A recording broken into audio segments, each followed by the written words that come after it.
Hello and welcome to this webinar on the PILA process, specifically phase 2, around taking action and tracking implementation. My name is Chris Foster. I'm a consultant to the AOK projects and I'm happy to be here with you today. Let's get started. So our webinar today will focus on the fourth phase of our assessment planning and action process. In phase 4, as you know, the focus is on implementation and continuous learning and adaptive action. The essence of this phase is taking action to generate systems changes and then to better outcomes for children and families. Training on this phase was launched in October at the coordinators meeting with a tentpole activity. It was an experiential activity to teach us about the challenges of implementation. In this activity, we were reminded that implementation challenges can arise even when we're working on what seems like very straightforward goals and strategies. In the first webinar on this implementation process, we took a deeper dive into understanding the challenges of implementation, why we need an iterative design and implementation process, distinguish how our continuous learning and adaptive action implementation process is different from typical implementation approaches, and we explored why a different approach is needed when we were focusing on shifting systems. We also talked a little bit about prototyping. In the second webinar, we turned away from challenges and instead focused on 5 conditions for effective implementation and how those conditions can inform our implementation process. We also took a closer look at the prepare phase of the PILA cycle. In this webinar, we'll focus more specifically on the second phase of the PILA process, which is on implementation, or actually taking action on our strategies.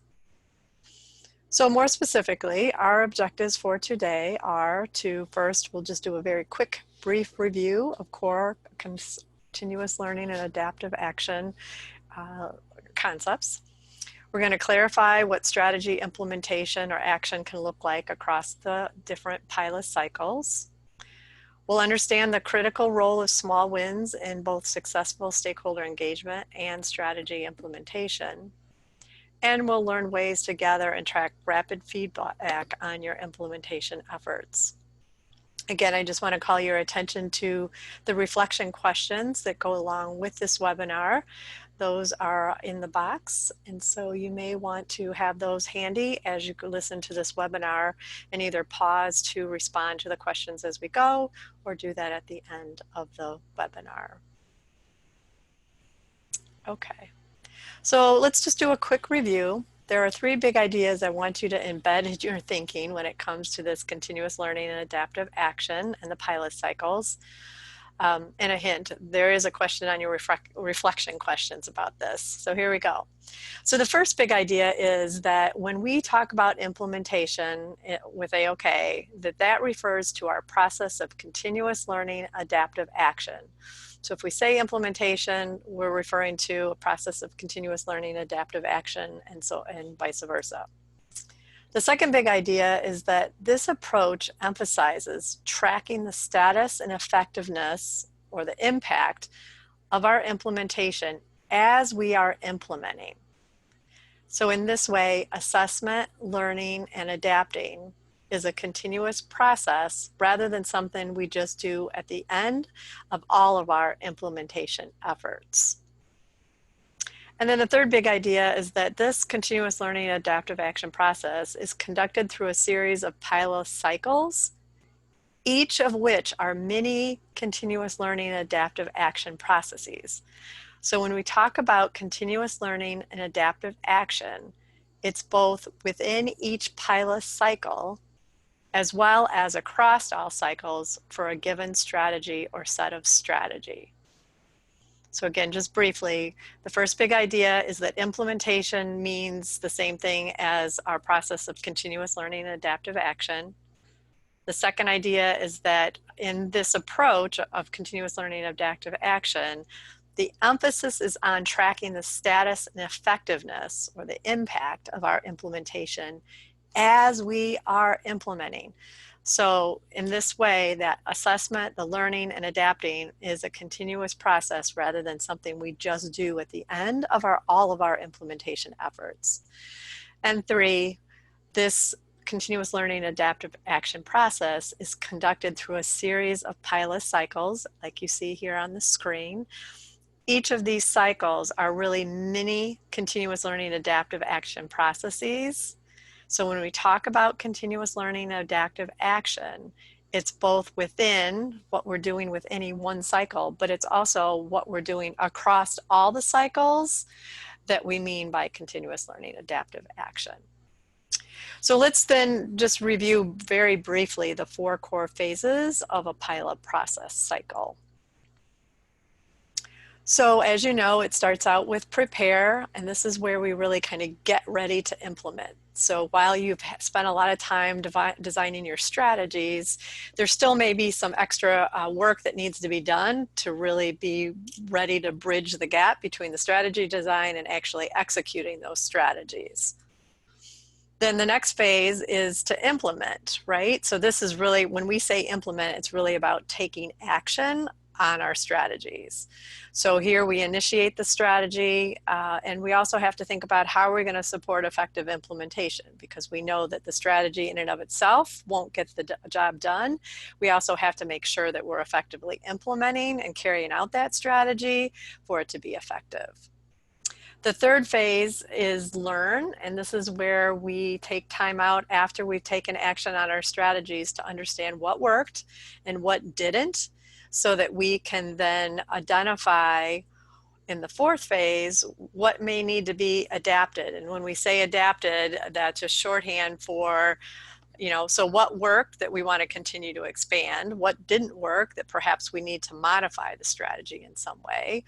Or again, if things are working, how do we scale it? If we've finally come to something that seems to be working, now how do we reach more people and more settings with that strategy so that we can have a broader impact?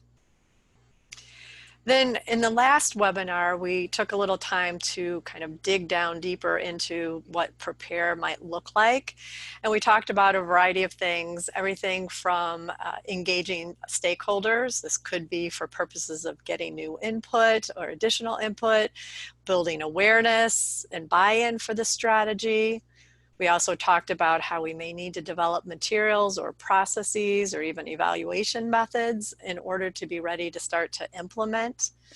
We talked about building capacity. So both for individuals and for the system, is there capacity to act on the strategy and to do it effectively?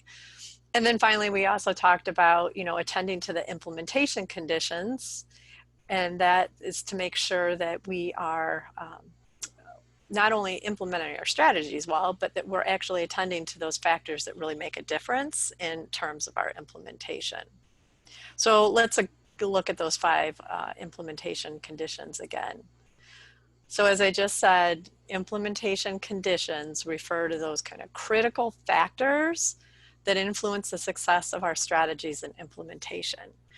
Unfortunately, when we look at these, it seems quite obvious, right? Of course, we're going to need to think about these things. However, often they can get overlooked because we're so focused on actually implementing the strategies that we developed that we forget to kind of step back and think about these broader conditions that have everything to do with whether or not our strategies are going to be effective or not.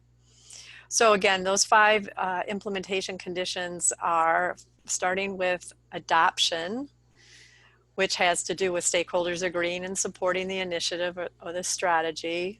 Specifically, we look at things like, are they aware of the need for this strategy? Are they bought into it?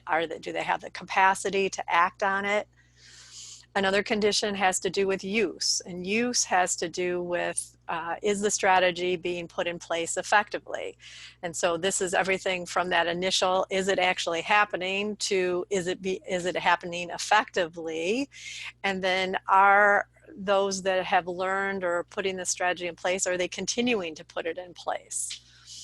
Scale is the third condition, and it has to do with whether or not we are permeating enough of the system to actually affect more people and more settings to the degree that which we hope to have an impact.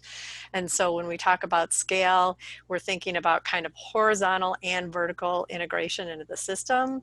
So spread, how how wide out, how many different people and settings or even maybe sectors are we reaching out into with our strategy? And then it also has to do with depth, right? Are we within any one agency or organization? Are we targeting multiple levels of people who work in the front line, middle management, higher level directors who have differing roles in making sure that strategy plays out? Dose is our fourth condition, and that has to do with whether or not the strategy is powerful enough to have the impact that we desire. And when we talk about dose, again, we talk about reach and with the strength of the particular strategy. And as you can see, there are some kind of overlaps in some of these conditions, and that's okay. It really helps us make sure we're thinking about all the conditions and all the ways in which we can strengthen our strategies. The last condition has to do with sustainability. And really this has to do with, do we have enough strategies, not just the ones we started out with, but additional strategies that target even more aspects of the system, so that we can make sure that that system is receptive and aligned with the strategy that we're trying to embed within the system, so that it can not only work effectively to begin with, but so that alignment helps it be more sustainable over time, so that the system doesn't want to just shift back to the way it was before we initiated the strategy. So when we think about sustainability, we're looking about other issues, other parts of the system that we need to align with our strategy. We're looking to how do we shift the ownership from being that which we are kind of taking control over, to shifting that to the people and the agencies and the other sectors that are involved in the effort. And then finally, accountable. How do we hold all of ourselves accountable for the results, both now and well into the future? So how do we use these conditions to guide implementation? We talked about this a little bit in the last webinar, but I think there's really two big ideas that I hope you'll hold on to. And that is, first of all, that these conditions are essential to guiding our implementation when we gather, track, and reflect on this condition data to know how implementation is going. You know, in the end, this whole process is about knowing what are we doing, how's it going, and then being able to adapt on that. If we're not gathering and tracking and reflecting on that information, then there isn't an opportunity for us to be able to course correct and or to expand our efforts when things are really going well. And so the other piece of this then is we can use these conditions to then also help inform how do we need to adapt our strategies so that we can get to the results that we want. Do we need to adapt them, make them stronger, change them in some way? Are they working well? We just need to expand them? Or in some cases, is it just time to abandon that strategy because for whatever reasons, it just isn't working like we intended? So these are the things that we need to think about when we think about how to use these implementation conditions. Kind of high level reflection here. All right, so let's move on now. That was a quick review, and let's build on this and begin to think about our second objective, which is around clarifying what strategy implementation can look like across the PILA cycles. During this segment of the webinar, we're going to explore questions like, how do you know what cycle you're in? What is the focus of each cycle? How many cycles do you really need to do? These are great questions, and my short answer to all those questions is it kind of depends. And so we'll explore that as we go, and we'll help you figure out how to know what it matters for you. So let me address this one question, though, about how many cycles you need kind of right now. And that I want to remind us that the number of cycles you do will depend greatly on the type and the nature of your strategy. It'll depend on how comprehensive your strategy is, how ambitious your objective is, how many implementation barriers you run into as you go. These kind of factors will really kind of play into the answer to that question. I've used 3 cycles in my illustrations to just give a sense of how implementation efforts can evolve over time. You may have less, you may have more, but in general, I would say that almost all of your strategies are going to require multiple cycles, because those cycles are going to help us refine the strategy until we figure out what works and what starts producing the results we want. And it's going to help us understand and create the conditions for effective implementation. We won't do that right out of the gate. So it's always going to be kind of this ongoing trial and error, continually making stronger our strategies so that we can get even greater results. There's one other thing I want you to keep in mind, and really this is the fourth big idea I want you to remember about our implementation efforts or our continuous learning and adaptive action process. And this is it. It's really highly unlikely that you're going to shift the system, aka change any of the system issues in your root cause chain, with a single implementation effort or a single cycle. We can really never know for sure the result of any of our efforts because we're working in a complex system. So we really have to engage in these iterative cycles of preparing, taking action, reflecting and learning, and then adapting our strategies and implementation to learn what works and generate increasing better results. So that fourth big idea really has to do with realizing that we are going to have to do multiple cycles in order to really figure out what's going to work best. Okay. So where do you start? There's all these variables, and so how do you really know what cycle 1 looks like, what cycle 2 looks like, what cycle 3 looks like? So as I've been saying, it depends on a number of factors. So for example, what was your initial understanding of the problem in the first place? Did you feel like you had some pretty good insight into the problem and understood the problem well? Or there's still a lot of questions about really understanding that problem? Did you engage your targeted audience's perspective on your strategy? So if you're going to design trauma-informed training for caregivers and early childhood teachers, did you really take the time in your strategy to design to use that user-centered focus to understand kind of where they're coming from? What do they think they need? What do they want? What are they going to need to be able to effectively bring in trauma-informed practice into their setting? The more you're unclear about these things, the more that you're going to probably have to keep a simpler cycle to begin with. We're going to look at other things like, have the strategy that you've developed, has it been previously developed and tested somewhere else? You may have adapted it somewhat, but is this a brand new strategy that your community has developed and nobody has actually tinkered with it or tried it out?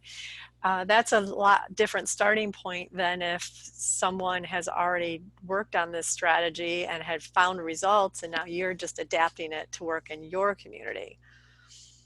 Again, the comprehensiveness of your strategy, the state of readiness to implement, your aspirations for scaling this, so how broad is the reach and impact that you're hoping for, all these things are going to influence where you start. You have a handout that was prepared with some questions to help you kind of think about some of these kinds of issues as you get started. And again, this isn't black and white, but I hope that these questions will just kind of help you think about, okay, what is our starting point? What is our initial condition here? And what makes the most sense about where we start with our first cycle compared to where we want to be with future cycles? So let me give you some examples of this.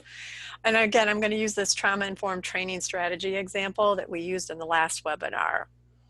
So here in this slide are 3 different ways the cycles may be designed. Each is based on kind of different starting points or initial conditions. Okay, so in the first round, or excuse me, the first row, the prototype or first cycle might focus just on getting feedback on a segment of the training from a few people. So perhaps you're creating your own training, right? This training hasn't been done anywhere else. And so you've got a concept, you've got an idea about what this training should look like.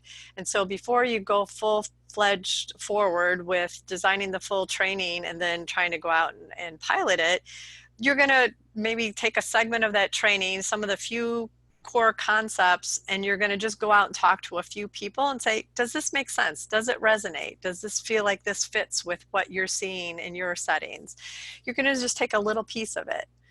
Then you're going to come back, you're going to reflect on what you learned, you're going to adapt, you're going to perhaps design, the full training as part of your next prepare cycle, that first phase. And then you're going to, in that second phase, you're going to, okay, now you got the full training designed, and now you're going to implement it with a small group to see how the whole training works now that you got the whole thing put together. You'll reflect on that. You'll learn what worked, what didn't. You may make some adaptations to tweaks to the training. And then you're ready to go on to your next cycle, which may be that, okay, with these few adaptations, we feel like we're really ready to expand our offerings and to reach out and target more people and in more settings. Now, another version of this for this exact same strategy, again, depending on your initial conditions, might be that maybe the training that you're intending to use actually is a training that already exists and has kind of a proven track record for effectiveness. And you're just tweaking it a little bit to fit your local context. And so maybe your starting point is just to deliver that full training with those little bit of tweaks to it to make it relevant for your community. And that's your first round. It's a prototype. It's a little bit bigger, maybe more like a pilot, but you're ready to go. And then as you move through the other cycles, you're going to just tweak and expand and then offer more and more, initially just to more people, more settings, perhaps the same type of settings. Maybe you're just focused on early learning and care settings, but then eventually you realize, you know what, this training is relevant even if that's not the sector you're in, but if you're working in other kinds of professions, mental health or health kind of settings. And then the last one is, again, is just another way of getting started. You may be ready to deliver a full training to the targeted audience right from the start. This training is already proven effective in your community, so you can just start delivering it. Then the next cycle, you can maybe start expanding the range of the training and supports offered. So you know the training's good, but now you've learned that your targeted audience wants more supports rather than just training. They also need some coaching support, or maybe they need some help. Executive directors of those agencies want some help with establishing new policies and procedures that will help support teachers in applying their training on trauma-informed practices. And then eventually at some point, maybe you decide, okay, we're going to expand all of these offerings, the training, the coaching, the leader supports, and we're going to offer it to other sectors as well. So again, this shows you how with the same strategy, your implementation cycles may look very different. So it all depends on those initial conditions, and using those questions in the handout that we just referenced can help you kind of think through what is our initial condition and what makes the most sense for how we start. So I want to recommend that before you even launch into your first cycle, that you kind of sketch out your cycles before you even begin. And so think of this as just kind of a general game plan for how over time you will scale your efforts to reach more people, impact more of the system, and create better outcomes for children and families. So, what I mean by a sketch is simply like the examples that I have here on this slide. So what's your first round going to look like? What's the middle ground going to look like? What's another? You may have more or less cycles, again, but that's okay, whatever that looks like. But keep in mind that this is a sketch because you need to be prepared to adapt that plan. Regardless, it's a good idea to to have this general sense of how you're going to evolve or scale your efforts over time. So let's look at a couple more considerations for how you think about what happens in each of your cycles for any given strategy or set of strategies.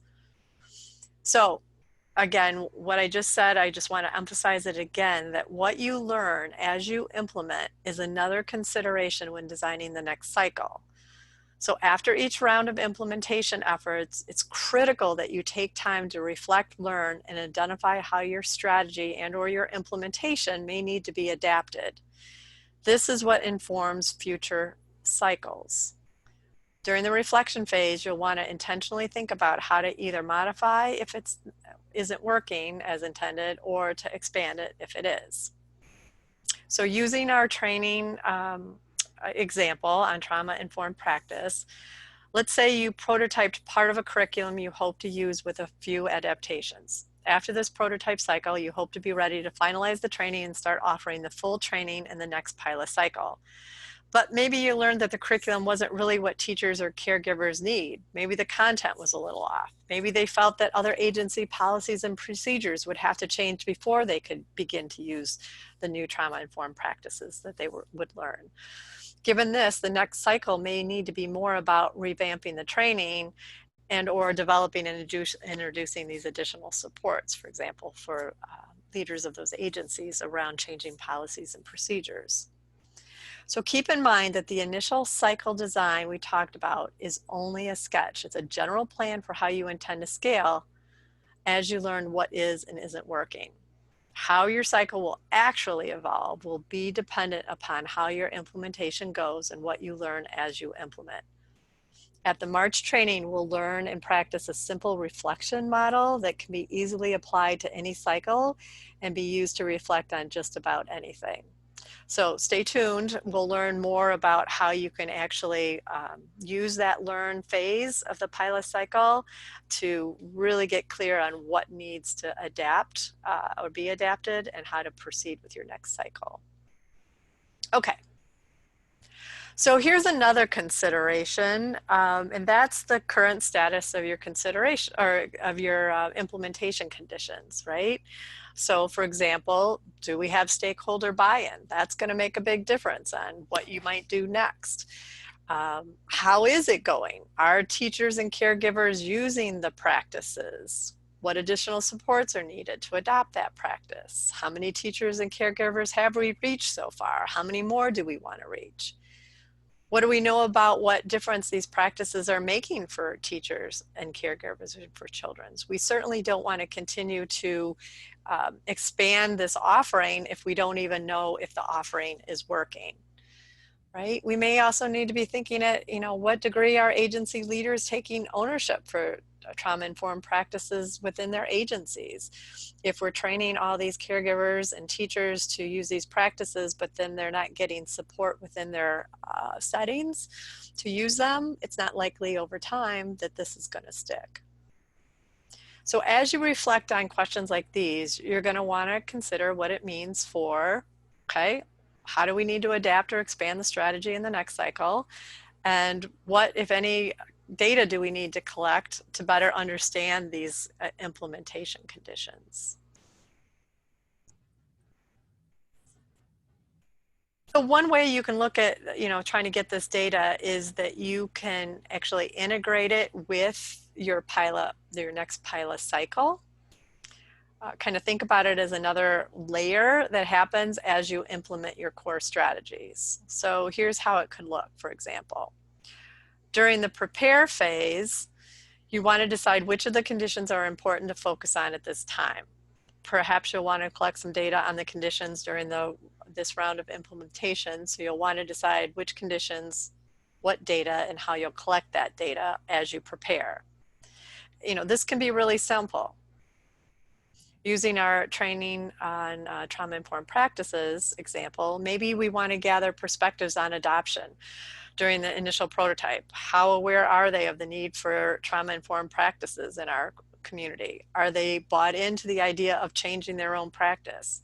What else are they going to need besides training to be able to change practice? These are just kinds of questions that you might want to ask as you go out and do that initial prototyping. Then during the implementation, you would collect this information as you're doing the prototype. Again, you can collect this in formal or informal ways, but the point is don't just go out and prototype. Make sure you know what questions that you want to be asking to collect information related to these conditions so it can inform your work going forward. Then during the learn and adapt phases, you're going to reflect on what you learned about these conditions and make decisions about where you go next. Maybe you learn that teachers and caregivers are eager to learn new practices, but again, agencies have policies in place that would interfere with teachers using the practices effectively. This discovery means that you may need to change what you do in your next cycle, right? So it's important that we just take that time to, again, learn and then figure out what needs to be changed for the next cycle.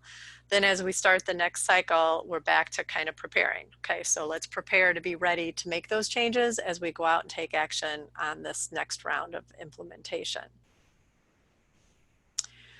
All right, one last consideration for determining the focus of your cycle, and this will happen more at later stages or later implementation cycles. Once you're having success and once you're kind of scaling your efforts, you'll want to double back and revisit your root cause analysis. As you look at your root cause analysis, you're going to want to check and see what other root cause chains may have an impact on your training strategy. So a couple key questions that you can be asking yourself is, first of all, what other root cause chains also need to be addressed so that they don't derail your strategy? So when you look at your root cause analysis, see what other root causes may need to be addressed so that the system is going to be more supportive of trauma-informed practice. And keep in mind that we want to try to shift 2 or 3 of the more powerful system characteristics. The table here reminds us that mindsets are the most powerful, followed by connections, regulations, and power types of system characteristics, then interactions, and then finally the least powerful are resources and components. So as we think about our training example, really that training is designed in part to change knowledge and to change in part regulations. So to the degree to which we're actually trying to change practice with that training, we've got kind of a nice combination there. Another question you're going to want to ask yourself as it relates to embedding more change in the system to support your strategy is, are you addressing powerful leverage points for the system improvement? So again, you're looking for not only other system issues in your root cause analysis that could have an impact on the effectiveness of your strategy on training. You'll also want to revisit to know whether you're addressing these powerful leverage points like we just talked about. Again, you can go back to the October 2018 training materials for the presentation that included 2 checkpoints that we learned about. One focuses on whether our strategies are powerful enough to shift the issues in the root cause chain, and the other focuses on selecting root causes that represent powerful system characteristic leverage points, like we're talking about here.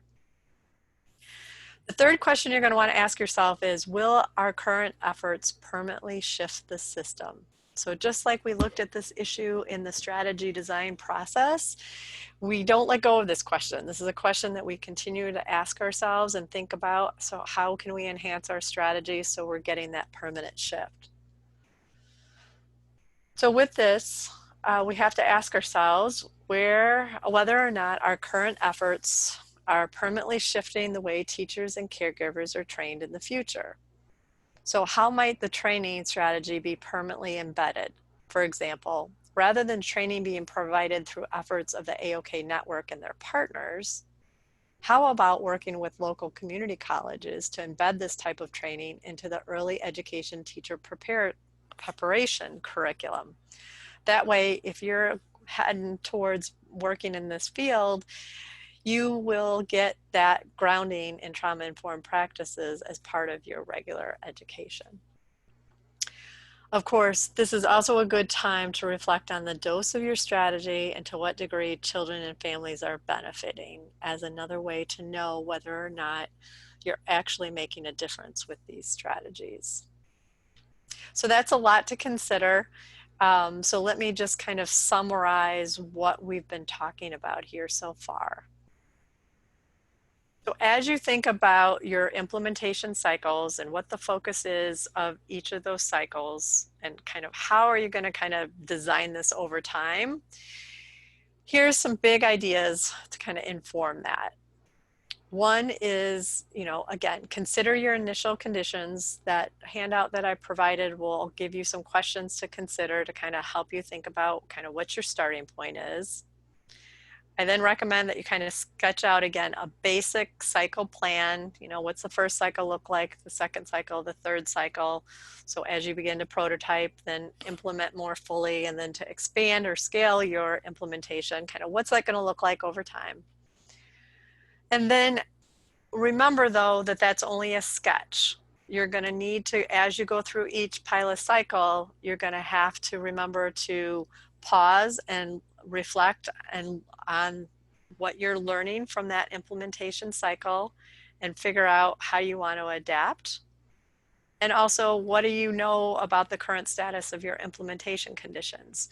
Those two variables are going to influence the next cycle. And that next cycle may or may not be exactly what you sketched out, but at least you have a general roadmap, and then you can make course corrections as you go based on what you're learning and how you need to adapt. And then you're also going to need to consider, as you get towards farther ends or further cycles in the process, you're going to also consider how are you aligning more of the system to support your strategy. You're going to have to make sure that you are shifting the more powerful system leverage points. So those system characteristics, are you actually shifting powerful issues? Are you shifting those issues in ways that can make permanent change? And are you really reaching as many people and settings as you need to have the impact that you're after? So wow, that was a lot. And so it's a good time to just pause for a moment to reflect on some of the things that we've just talked about. So the questions here are, what are the 4 big ideas to remember about our continuous learning and adaptive action implementation approach? Which implementation conditions might you want to track on an ongoing basis? So what I mean here is, in addition to kind of periodically checking them as you're going through your cycles, are there any that you're just going to want to keep a running kind of list of where we're at with those? How would you do that? And then the third question is, in your own words, what are 4 tips for designing your implementation cycles? So go ahead and push pause now if you'd like to respond to these questions in the document that's provided, or you can continue on and do it when you're finished.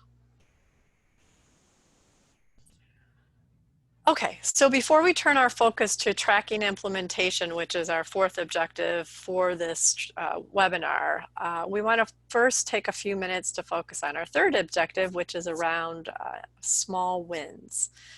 Small wins really are an important concept that's significant not only to our topic of taking action through our implementation cycles like we were just talking about, but it's also important for our understanding of tracking implementation.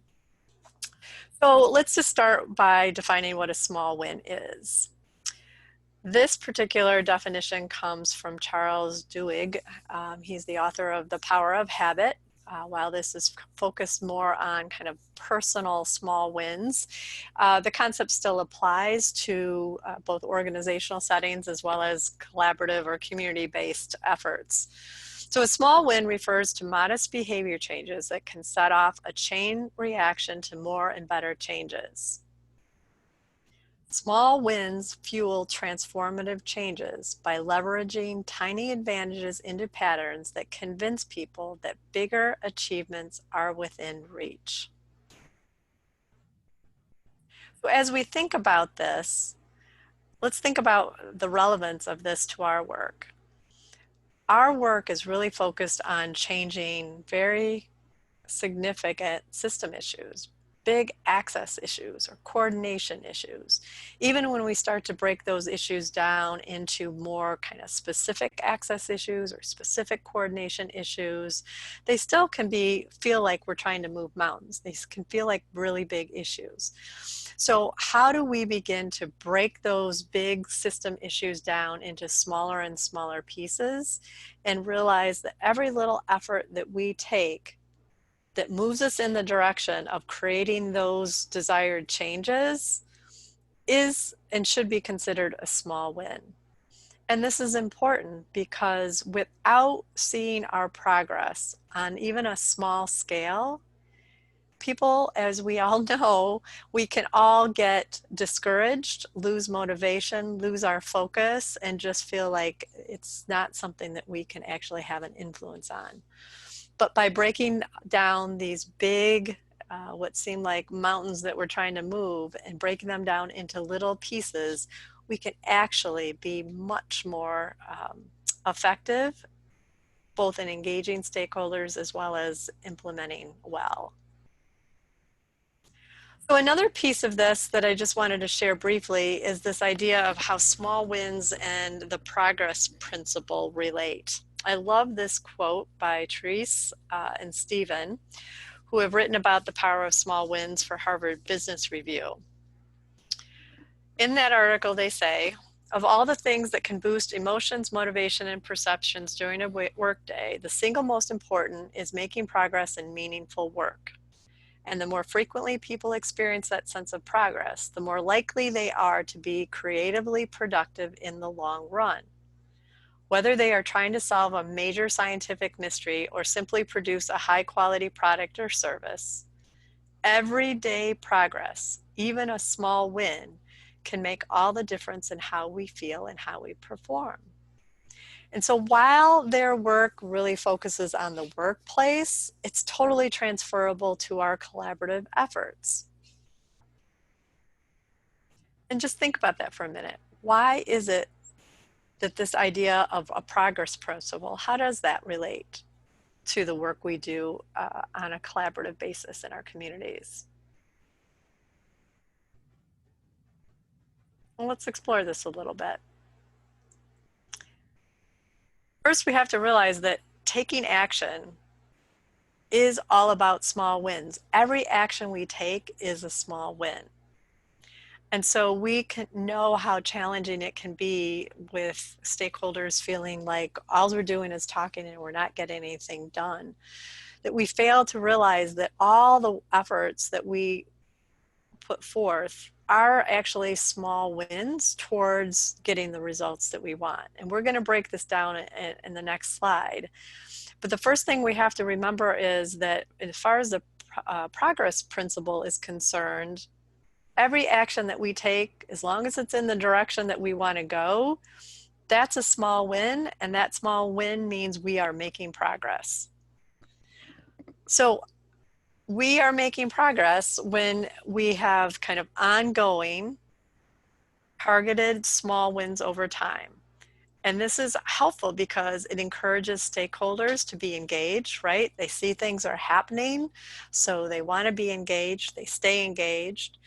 It generates momentum. So we feel like, wow, okay, over time, as we're tracking what we're doing, we're seeing where we've come from. If you think back to where you started with this whole community assessment process, from not even understanding the problems to now knowing what your child and family problems are, being able to identify your targeted problem, to be able to understand how the system is contributing to that problem in so many ways, to all the work you've done to design strategies, and now here you are at implementation. All of that was necessary work that needed to happen in order to be able to actually act on those problems and to create different outcomes. And so when we can frame it in such a way to show how all these small wins add up over time to get us to where we are, it really helps. It also helps us know, it leads to learning and continuous improvement. Without these small wins and small steps, we wouldn't know how we need to adapt. And we certainly wouldn't know or be able to create change in people or settings if we weren't doing this the way we are. So let's take a few minutes to talk about the type of small wins, because there's a number of ways that you can actually uh, document your small wins. And so there's a handout related to this. It's called Small Wins that might be helpful to reference as we're talking here. I'm not going to go into a lot of detail, but did want to just kind of share kind of 4 big categories of the types of small wins that may be helpful to know about and to use in your work. So the first have to do with small wins related to the process. And this really has to do with our broader 4-phase assessment, planning, action framework. So all the actions that you take that had to do with engaging more stakeholders and gathering and analyzing data and doing a root cause analysis and prioritizing issues, identifying community strategies, etc. All of those were part of the process, but there was also key actions that you were taking that helped you move through that process. So those are kinds of small wins that we'd want to keep track of to show what we've accomplished. We also know that any actions that you're taking related to any PILA cycle are also good small wins to track. So the work that you're doing to prepare for action, for example, whether you're engaging stakeholders, whether you're developing materials and resources that are going to be used when you implement or take action in that cycle. All those kinds of efforts are small wins that when we can show stakeholders and remind stakeholders of what we're doing, to see that everything we do actually does add up and contribute to getting to where we want to go. Another category of small wins has to do with your implementation conditions. So the time that you spend setting goals around these implementation conditions, or gathering data on those conditions, reflecting on the conditions so that it can inform where you go next with your implementation. Again, those are critical actions that you're taking that are also small wins, because each time you do those things, it's helping you be better and more effective at your implementation. And then finally, there's another category of small wins that I'm just referring to it as emergent opportunities. But these are basically those small wins that are kind of like little surprises that happen along the way that wouldn't happen necessarily if you weren't working through this process, right? So as a result of your efforts, it's the little things that come up, the little unanticipated opportunities that present themselves. Because of the great process work that you're doing and the depth of the work that you're doing, AOK gets invited to other tables to be part of other efforts that are going on. It could be that there are breakthroughs in understanding that lead to better strategies, right? You could have never realized that such and such was a need until you actually started to put your strategies in place and to learn that. So that's an emergent kind of an opportunity or understanding. Perhaps now you're getting other entities within your community are saying, hey, I see what you're doing and we've got some resources that we want to contribute to that effort because we really feel like what you're working on is important. Can we join in? So it's these kind of things. It might be those other kind of shout out kinds of things that you report in AOK Connect that happened simply because you were doing the good work that you're doing. And so we want to be able to capture all of these small wins as we go. And we'll talk a little bit more about that in this next segment. But before we move into that segment, let's just pause again for a little reflection. So 2 questions here. Again, pause now to respond to these or wait till the end of the webinar. The first question is, what is an example of a small win in your work currently, right? So it can be from any of your AOK work, but just what's a small win? And it can be from any of those categories, but just look at a small win that perhaps you could do a shout out about or do in your reporting for that matter. And then the next question is what do small wins have to do with strategy implementation? So just take a few minutes to reflect on what we've just talked about and really, in your own words, how does this concept of small wins inform and play out in terms of your strategy implementation? Okay. So let's move into the final segment of our webinar, and that is around tracking our implementation efforts. And so how can we do this throughout the process?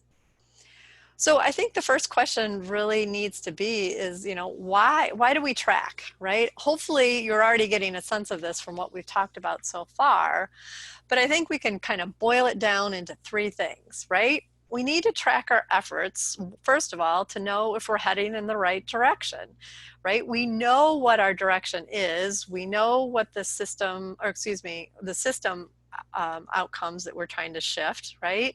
And we know that we're shifting those because we know what the child and family outcomes that we're hoping that those system changes will impact in a positive way. So we have to know, though, as we're beginning to implement, whether or not we are heading towards those changes that we desire. We also need to track our efforts, because if we don't track our efforts, it's really going to be hard to know if we need to amplify our efforts. Like, so is what we're doing working? So if it is, how can we amplify that to reach more people in more settings? Or if it's not working, how can we adapt so that we make sure that we are back on course and on the path towards the desired outcome?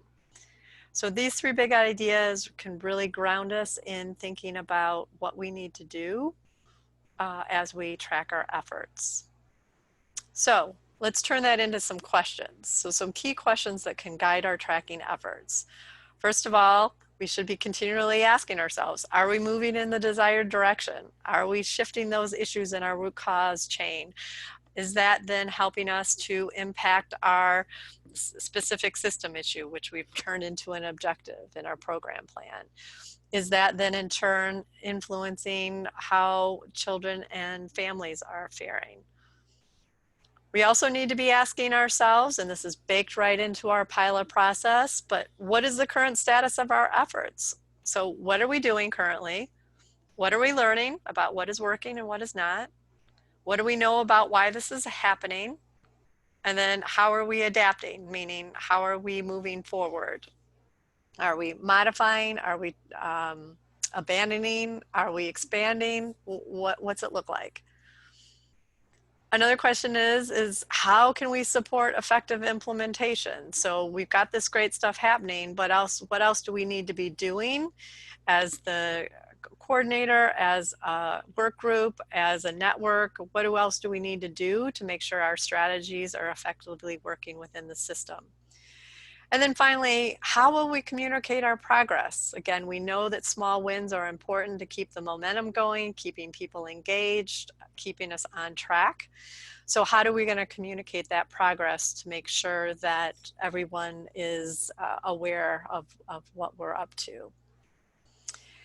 So in the end, we want to track so that we don't wander off course. It's really easy to do in the complexity of implementation. And so we can't course correct if we don't know where we're headed and we don't know where we're at in the current path.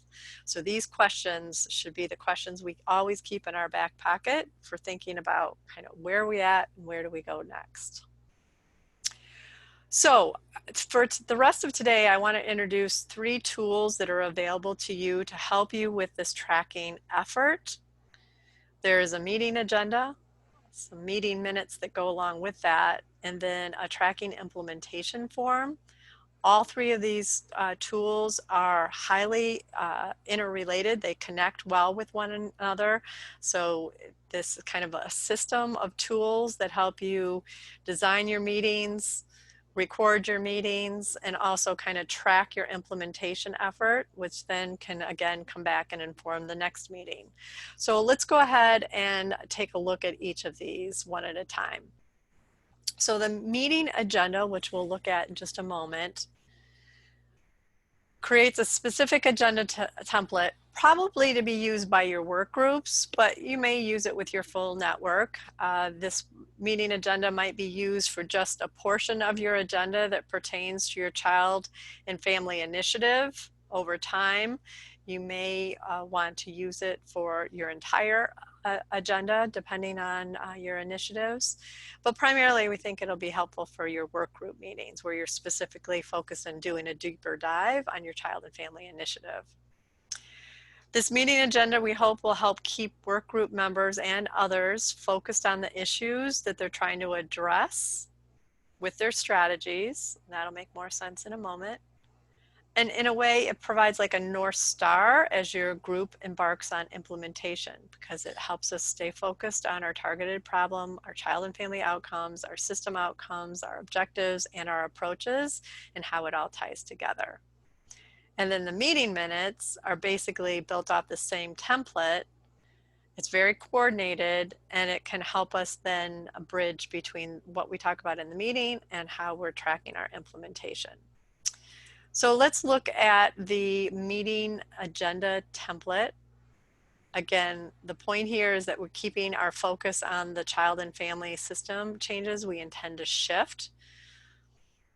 So it keeps us focused on our strategies and approaches as they relate to these desired changes. Again, as we said earlier, sometimes it's really easy to get so caught up in focusing on the actual strategy that we kind of forget about, okay, so why are we putting this strategy in place? What were the system outcomes? What were the child and family outcomes that we hope result from this approach or set of approaches? And so this meeting agenda is designed to help us keep all of that in focus. So you'll see here that within the template, this top box is going to help us keep track of the child and family early success problems that we have in our root cause analysis.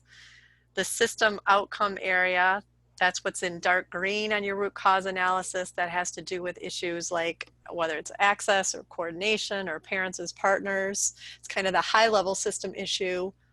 And then our objectives, when we write those, they have to do with the specific system issue that you're focused on with your approaches. And those were kind of in that medium green color on your root cause analysis. So then what you do is you just bring in your approach or approaches related to that objective. We're putting in here the system root causes that you want to shift. So these are those root causes that are within your root cause chain that we know that we have to shift all those issues in that root cause chain with that strategy in order to make the change we're after. So again, it just keeps us focused on what are these changes that we need to make. And then here you can simply insert your agenda items. And so it helps people connect the dots as you're moving through this process. All right. The meeting minutes template is very similar. As you can see, same information in the box up above. You've got a place for your approach, the root causes you're trying to shift. You've got your agenda items, but now you're going to insert your notes underneath each of those agenda items so those details are captured. And then we have an additional column here to be able to call out decisions and actions that result from that meeting. Again, this is critical because as you're trying to track implementation, you're going to want to really be clear on what those decisions or small wins were from that conversation and what the next steps that you identified, because that we're going to translate into the next tool that we're going to talk about. And that's the tracking implementation tool. So before I show it to you, just a couple things about kind of the purpose and uses for this tool. The most fundamental purpose and the primary purpose of this tool is to manage and track your work group activity kind of in one place. And I know that you're asked to track and report activity already with AOK Connect and in a number of ways. But what's unique here is that we're kind of putting it all in one place, in one document, that makes it easy to be able to follow up an action that needs to take place, as well as to design meeting agendas, and that all that information is in a document that you can easily share, for example, with co-chairs of your work group, so that you can really kind of make it easier to share leadership around that project, because it's not just you holding all those details about what needs to be done or what is being done in your head. It's actually on paper in a form that others can see and access, and then help with the planning for the next meeting, for example. You could potentially use this tool as a way to share progress with stakeholders. I probably wouldn't share this whole tool with all the detail in it, but I might be able to quickly go in and just pull out all the results of actions that we've done, to be able to quickly generate a sheet that says, okay, here's all the small wins, here's all the successes that we've had so far relative to the work we've done around any given approach. It's a great way to just be able to quickly show that.